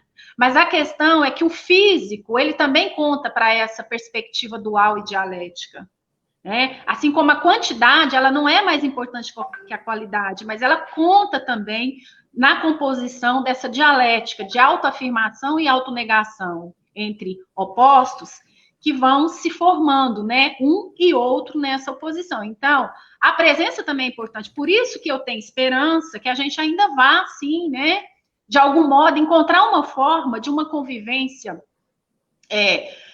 presencial, vamos dizer assim, que envolva ainda, né, de novo, o toque, o olhar, o calor, o abraço, o beijo, não é? A gente sente falta disso, nós somos humanos. Então, por mais que o outro não esteja aqui comigo, enquanto eu imagino que ele está, né, a perspectiva é que ele esteja, né, e que em algum momento ele vai estar aqui comigo, em algum momento. Essa é a perspectiva. Porque, como disse o professor Carlos, né, situação perfeita inexiste, não existe, né, esse momento. Não existe um professor perfeito, não existe um aluno perfeito, não existe uma aula perfeita. Isso é fantasia, é delírio. Em relação à questão da Angélica, que eu também achei bastante interessante, né, sobre a capacidade de sublimação, o que nós tentamos ao final da nossa fala foi justamente apresentar um pouco essa perspectiva, né? Porque se a gente for entender, Angélica, que a sublimação, aliás, né? A sublimação, ela é a capacidade que a gente tem de canalizar a nossa energia agressiva, a nossa energia primária, em elaboração, né? Para atividades conscientes, artísticas, né? Educacionais, humanistas, atividades conscientes. Se a gente entender que, então, que a sublimação é isso, essa nossa capacidade de elaborar esses nossos instintos, né, a convivermos de uma forma mais humanista, então a gente precisa compreender a importância da própria educação nesse processo formativo, né? E aí eu quero retomar o Freud para concluir a resposta para você, né? Ele tem uma máxima, né? Eu acho que está no texto, se eu não estiver enganada, tá? Está no texto Para Além do Princípio do Prazer, que ele vai falar o seguinte, né? Que para a gente não adoecer, é preciso primeiro reconhecer, né? Primeiro é preciso a gente reconhecer o risco de adoecer, ou o objeto que nos adoece. Então, reconhecer, aceitar a existência, né, desse objeto e desse risco, dessa situação toda. Isso não é fácil, porque nós temos uma tendência a idealizar tudo e todos, né? Isso não é fácil. A partir do reconhecimento, da aceitação da existência, tentar elaborar a situação, identificar, né, as contradições, as dificuldades para elaborar e tentar superar toda essa situação. Por isso que o Freud fala que na situação de luto, para a gente superar o luto, não cair na melancolia, a gente precisa ressignificar o objeto. É por isso. É porque isso tem relação também com a ideia de resiliência, que não é um conceito lá do Freud, resiliência, é um conceito da psicologia que é muito importante e que fala disso, né, da nossa capacidade de, a partir de tragédias, de crises, de situações difíceis, dar um salto qualitativo e superar a situação, a partir da própria tragédia, da própria dificuldade. E aí o Freud vem e diz, né, se eu quiser ter uma vida um pouco mais saudável, né, mais consciente, eu vou precisar o quê? Vou precisar entender que essa realidade é difícil, ela é dura, mas ela é o que eu tenho, né? E eu não posso fugir disso. Então, tem que encarar a realidade. Então, o caminho é a educação, o entendimento, o conhecimento, para a gente chegar, eu diria, a uma possível situação de liberdade. Eu nem vou falar de consciência, né? Porque, para mim, a consciência está muito ligada à liberdade, no sentido mesmo filosófico, né? Então, assim, a gente não tem muita saída. Eu, de uns meses para cá, principalmente, né, que eu estava terminando uma obra aí que discute a questão dos tabus, das superstições, das crenças, dos mitos. Eu estava terminando essa obra há pouco tempo e mergulhei, né, na teoria crítica para entender um pouco mais essas questões. Então, eu cheguei à conclusão que nós não temos mesmo saída a não ser nos apegarmos ao conhecimento que nós temos, entendendo que este conhecimento ele é limitado, ele é contraditório, mas é o que nós temos para poder construirmos algo para além disso que nós temos, para além das superstições, para além do dogmatismo religioso, para além, né, dos mitos e dos tabus. Essa é um pouco a minha perspectiva hoje, tá? É isso. Eu não sei se o Sandro está aí. Sim, estou. Nós temos aqui mais algumas questões e eu faço questão de ver com vocês como nós podemos fazer. As faremos em bloco ou vamos propor cada uma delas? São 3 ou 4 questões e o tempo, né? Já são 10h36. Né? Acho que pode ser em bloco, né, Carlos? Sim, tranquilo, sem problema. Ok. Então, a primeira questão que nós temos aqui na ordem, tal como foi apresentada, é da Márcia, que diz, e nos apresenta a proposta discutindo, né? Vocês lançaram luz a muitas questões que nos angustiam sobre o momento. Muito além da questão da identidade do professor, mas da nossa identidade enquanto pessoa, diante dos desafios que o momento apresenta. Depois temos aí a questão do Fabrício. As dificuldades de ensino remoto, em grande parte, não diriam respeito à produção de uma suposta crise da cultura escolar? Nesse caso, O que mudou foi o lugar onde acontece a escolarização, mas não sua cultura. Seguindo ainda, a Poliana Rosa. A mudança da dimensão temporal no ensino remoto é assustadora. Uma reunião prevista para 1 hora, por meios virtuais, a durabilidade geralmente torna-se o dobro. Assim, o dia vai sendo engolido. Ah, como nós sabemos disso, não é? E o Jairo apresenta aqui uma questão. Ele perguntou se poderia fazer a questão dele. Ok, eu vou colocá-la daqui a pouco aí, só um minuto. Lara Gomes. Como lidar com o acúmulo de atividades docentes, em especial das mulheres, no momento de crise estrutural e de reforma da Previdência, com a desvalorização docente e aumento de tempo de serviço, com a prorrogação da aposentadoria? E, por fim, aqui temos a questão, então, tal como havia anunciado, do Jairo. Em tempos de aula remota, o professor não corre o risco de ser um digital influencer? Obviamente, não sou eu direcionado às respostas, mas me faz pensar, né? E quando é que o professor não influencia, né? Mas, enfim, eu vou então, retomar aqui a vocês, obviamente, os senhores da fala, e caso sintam a necessidade aí, obviamente, eu as colocarei novamente aqui para que vocês tenham visibilidade interna, tudo bem? Com vocês. Silvia. Eu queria pedir um favor. A pergunta do Fabrício, eu acabei não acompanhando. Você pode colocar de novo, por favor, a pergunta do Fabrício?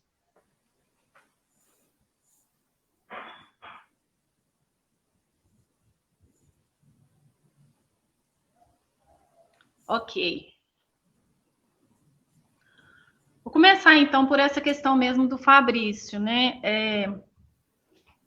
Fabrício, como nós colocamos na nossa fala, principalmente, eu vou falar por mim, né? Porque eu coloquei isso muito. Este é um momento que nós não temos muitas certezas. Daqui a algum tempo, talvez a gente tenha condições de fazer uma avaliação mais consistente desse momento, né?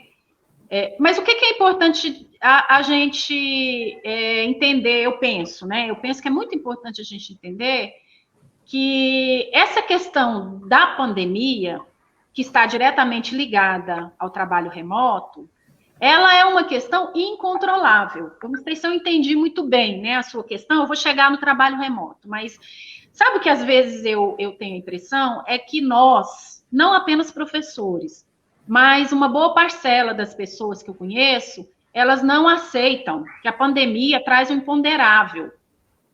É claro, existem teorias, né? Existem teorias de que o vírus foi criado em laboratório, existem teorias de que país tal, de algum modo, em termos conspiratórios, criaram esse vírus, mas nós não temos certeza de nada, nós não sabemos. Até onde se pode provar cientificamente, né? Esse vírus, ele é fruto do quê? De problemas, inclusive, referentes a impactos ambientais. Então, não é uma questão que a gente controla, tá? Então, por isso que eu tenho uma resistência a discutir esse problema apenas do ponto de vista político, porque o político, sim, ele influencia. A gente não pode ser ingênuo, mas não é só isso.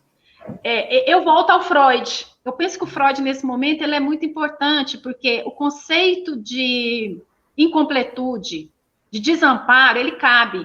O imponderável está aí, né, nesse universo da incompletude. Então, nós somos, de repente, né, atropelados, eu usei esse termo, né, por um vírus. E não somos os primeiros, né? Na história, nós tivemos gripe espanhola, tivemos aí outras situações, né, às vezes até piores. Mas agora, neste momento, isso aconteceu conosco. Então, a questão, ela não é só cultural, ela não é só política, ela exige de nós um pensamento ampliado, multidisciplinar, aberto. para que a gente não recaia numa ansiedade muito grande de querer controlar o que está à nossa volta e o nosso futuro. Porque o que nos leva à ansiedade é isso, é a nossa necessidade inconsciente de controlar tudo de uma maneira até perfeccionista, né? Os ansiosos são os mais perfeccionistas, justamente por isso, porque querem controlar tudo. E não dá, nós vamos ter que entender, por esse aprendizado psicanalítico, que nós não controlamos tudo. Então, Fabrício, a sua questão é bastante ampla, bastante complexa, né? Mas o que eu posso dizer para você, do pouco que eu estudei até agora, diante dessa pandemia e diante do trabalho remoto, é que nós não temos mesmo como optar, né? É um momento que a gente não pode optar pelo não trabalho remoto. É assim que eu penso. Eu sei que muitos vão discordar de mim, eu tenho colegas que discordam de mim, né? E que argumentam isso muito bem. Eu respeito, né? Respeito e considero. Mas, na minha perspectiva, nós temos alunos que estão adoecendo, por exemplo, porque não têm atividade, porque estão inativos em casa, porque não sabem o que vão fazer. Então, a gente, mesmo, né, que a gente tome decisões que são contrárias aos nossos desejos, nós temos que pensar no coletivo. Então, é um momento que a gente vai ter, sim, que enfrentar, em termos culturais, psíquicos, econômicos e sociais, o trabalho remoto. E fazendo a crítica, inclusive ao conceito de trabalho remoto. Essa é a nossa função, principalmente daqueles que estudam as áreas de humanidades. Então, Fabrício, a sua questão é muito difícil, né? Eu não tenho uma resposta pronta e acabada, tá? Em relação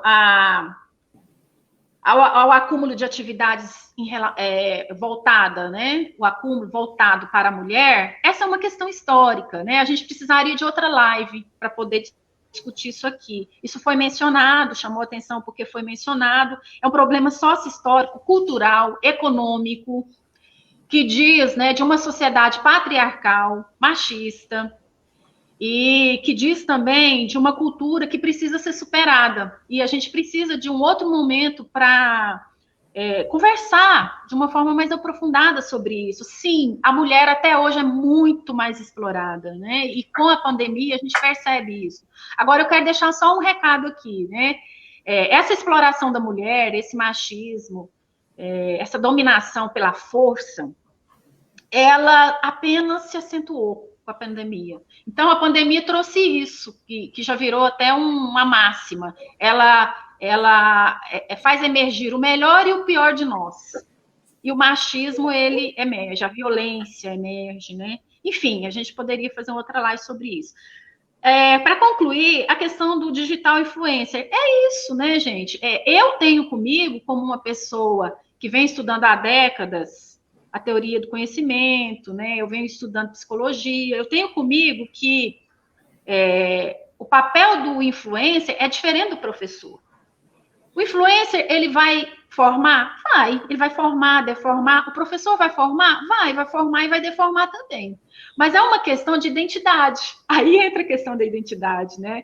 Qual que é a identidade do professor? Por mais que ele seja contraditório, por mais que ele erre, por mais que ele não acerte sempre, por mais que ele esteja ultrapassado, a identidade dele diz de um sujeito que ensina, ou que aprende, ensina, mas a função dele, social, seria, né, de algum modo, contribuir com a formação do aluno. Então, o influencer, ele não tem necessariamente essa identidade, esse objetivo. Na maioria das vezes, o influencer, ele quer mesmo vender a imagem, não é?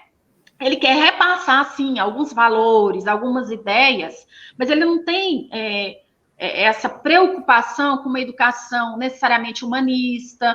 Eu estou dizendo no geral, tá? E a gente não pode generalizar. Tem, sim, pessoas que talvez estejam buscando isso. A gente percebe que alguns estão buscando. Mas é preciso diferenciar o que é um influencer que tem uma influência mais imediata. Ele não vai solicitar uma reflexão. O influencer não precisa solicitar do aluno uma reflexão sobre a sua experiência, sobre a sua vida, até porque nem dá tempo, né? O professor já tem um papel diferente.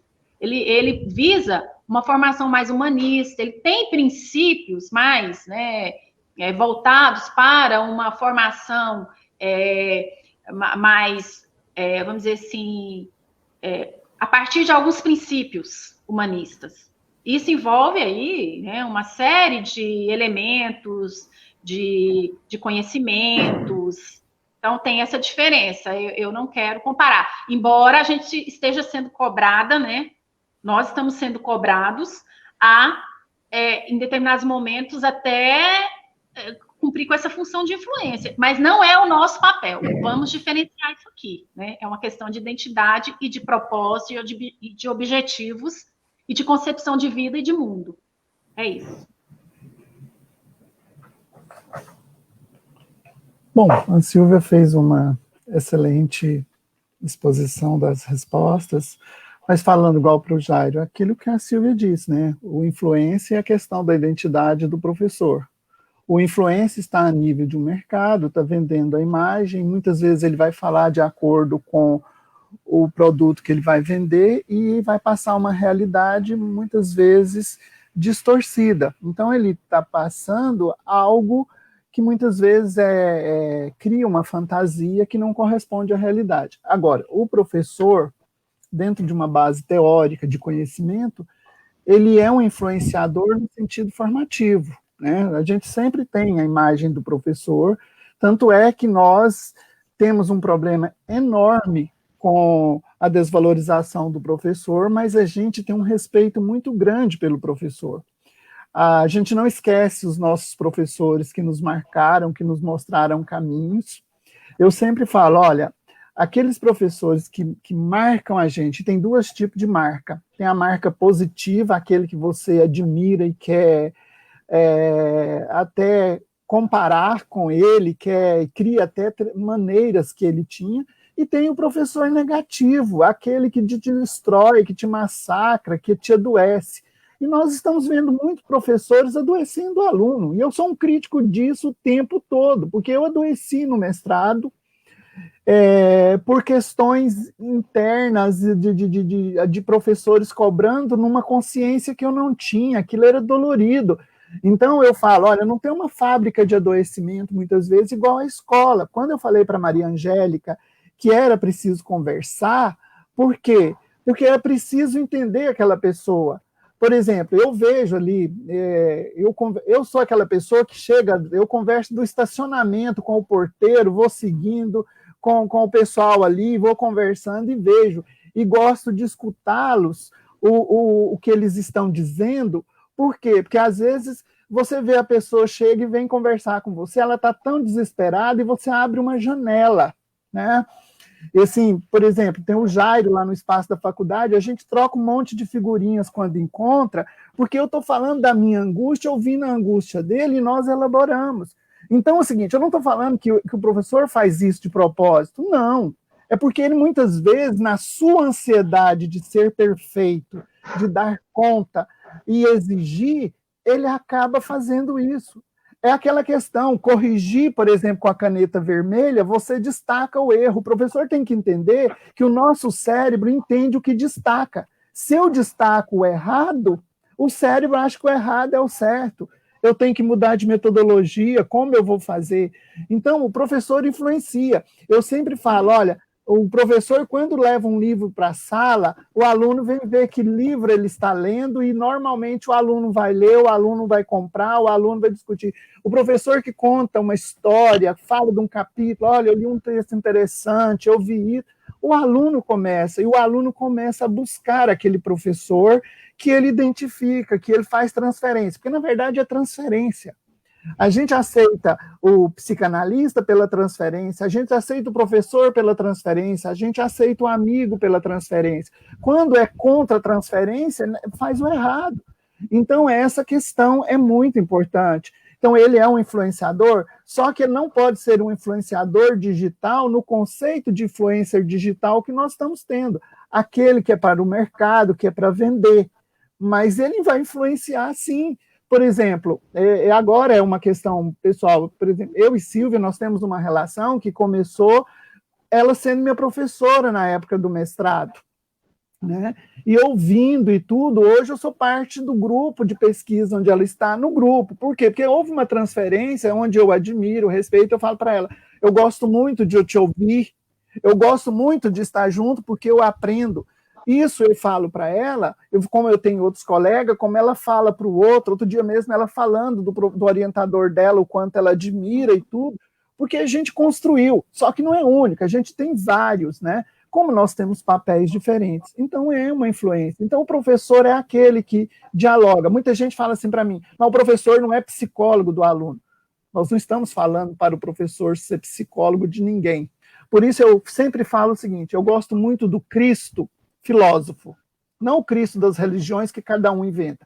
Eu gosto do Cristo, porque o Cristo nunca deu uma resposta para ninguém, vai lá e faz isso. Quando ele vê a coisa, fala, bom, vai, não erre mais. Você tem olho para ver? Veja. Você tem ouvido para ouvir?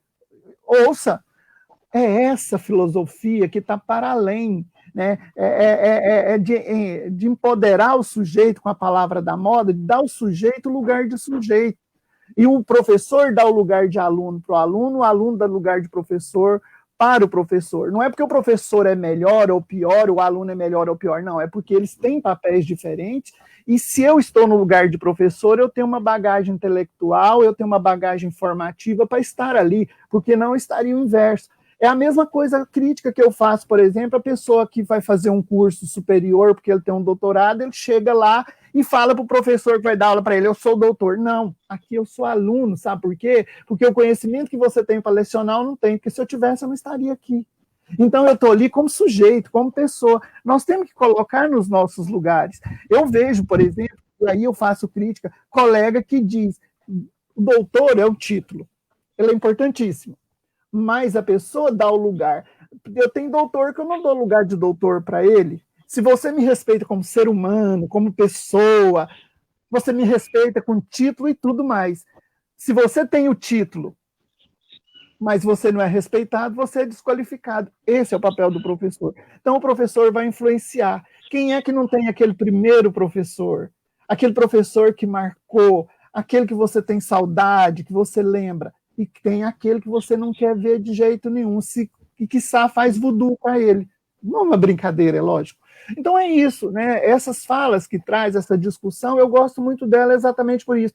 Ela tem que ser teórica, sim, mas não teórica pura, ela tem que estar emprenhado de vida, como Guimarães Rosa faz no Grande Sertão Veredas, né? O encantamento não está no começo nem no fim, está na trajetória. E cada um tem sua trajetória, né? A gente não tem modelo, sabe? A gente aprende com um, aprende com o outro, e tem o perfil, né? Ninguém vai dar conta de ser o outro, mas com o outro eu posso aprender, com o outro eu posso crescer. E é isso que a gente faz, né? Em linhas gerais, é isso, e daria papo para muita coisa. E a gente está lá na faculdade, quando voltar fisicamente, a gente pode reunir de novo para discutir. De fato, concordo contigo, Carlos. São questões e problematizações que ultrapassam o marco da temporalidade, né? A conversa, e eu acho que esse formato foi muito agradável, foi mesmo um bate-papo, uma conversa, como puderam perceber, vários manifestaram aí, tanto a presença como também a gratidão a vocês dois, a Silvia Zanola, Carlos Cardoso, por terem contribuído conosco nessa manhã, com essa reflexão, com esse momento, com esse bate-papo, e que possa essa reflexão iluminar o nosso dia a dia, a nossa própria reflexão, para o desdobramento das nossas atividades. E que mantenhamos saudáveis, não é mesmo? Verdade. Então, que possamos... Exatamente, né? Então, nós agradecemos a participação de todos, né? E eu devolvo a fala para vocês, para as considerações finais, para o agradecimento aí, para nós finalizarmos esse momento, mais essa live. Ok. Você quer falar, cara?